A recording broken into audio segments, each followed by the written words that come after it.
Ladies and gentlemen and children of all ages, what you are looking at is what I call the God Pod. And I call it the God Pod because everything within the black circle or sphere, or within the circular perimeter, that which is called also a compass, has to do with some form of either life-giving energy or life itself.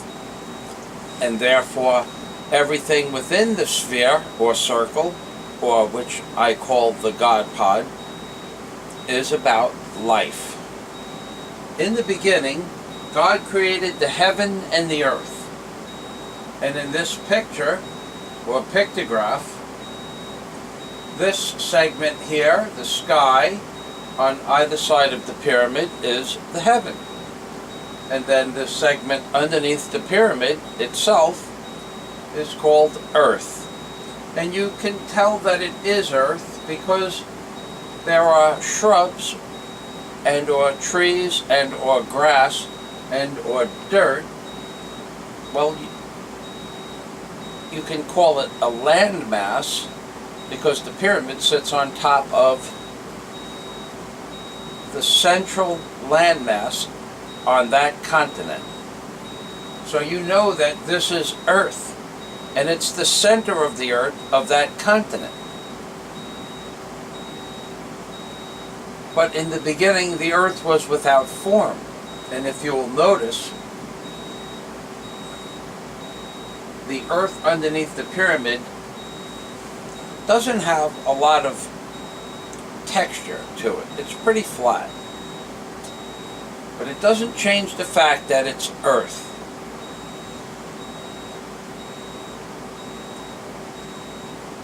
The Earth was also without void.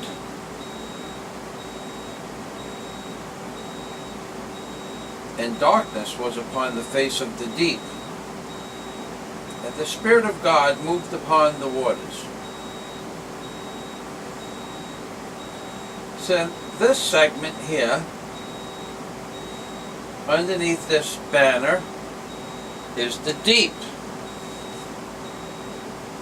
And the deep is represented as the ocean because behind this segment and this segment, this water-like agent seems to go off into the horizon. It's not a desert. Certainly not a desert. And it depicts the oceans of the bodies of water necessary to form oceans, and therefore this segment here would be the deepest part of the ocean.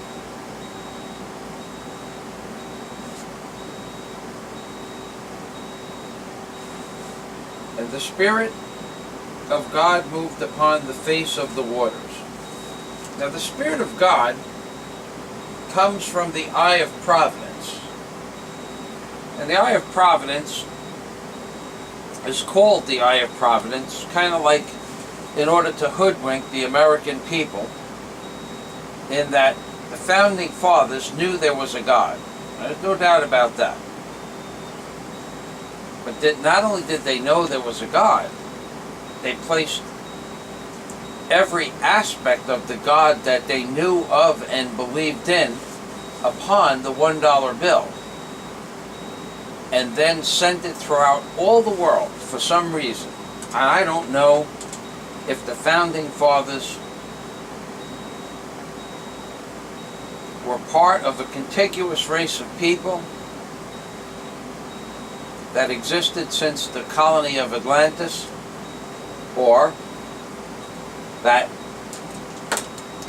they found this beautiful pictograph of the Ark of the Covenant and didn't know what it was, and said, hey, let's put this pretty pictograph on the Ark of the Covenant. Let's sequester a dozen people to make a design for the $1 bill. Yeah, that's what we'll do. We'll sequester a whole bunch of people and we'll make this really cool design that never got onto the bill. And in the year 1934, some other artist created a picture from the sketches from 1776, and from the rough sketches of eagles and turkeys and Indians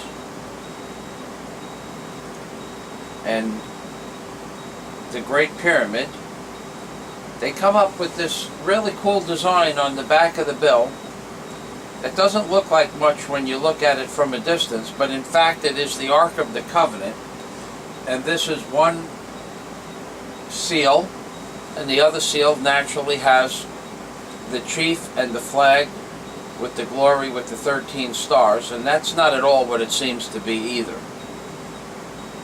But in any event, God said, "Let there be light." And there was light, and here's the light. The glory that exists around the eye of providence is the light. Now the founding fathers wouldn't tell the American people that this eye is the eye of God, because people would have a problem with the separation of religion and state. But in fact, the eye of providence that shines on the American people is a gift of God, or some similar nature being. But if people knew that it was that, they would have a fit. So they didn't tell us. They neglected to tell us that one little detail. Kind of like when Obama's speaking, he neglects to tell the truth at all times.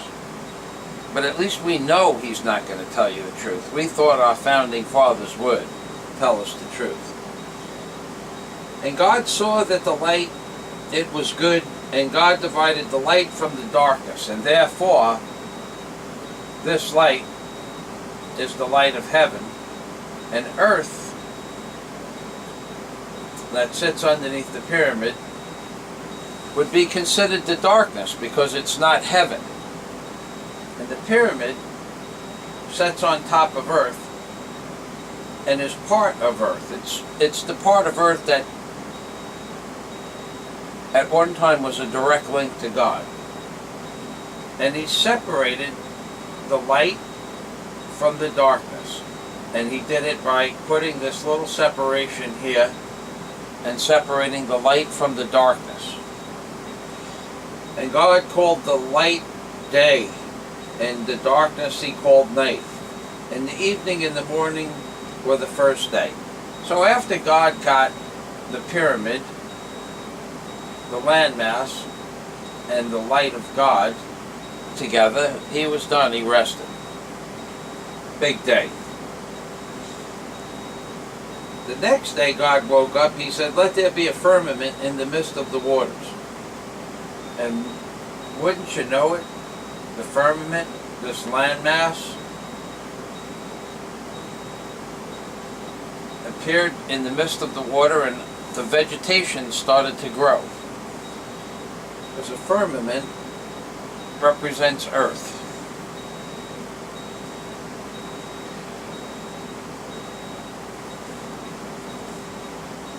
And let it divide the waters from the waters. And this firmament that exists from this bottom cup to this bottom cup divides these waters, the water on this side and the water on this side, and the water underneath here, because this all is water. The firmament divides the waters from the waters. Pretty simple. And God called the firmament heaven, and in the evening and the morning were the second day. I'm tired.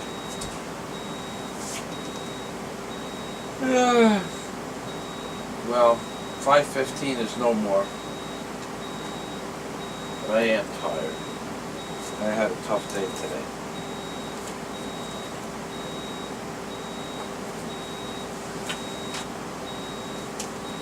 That's it.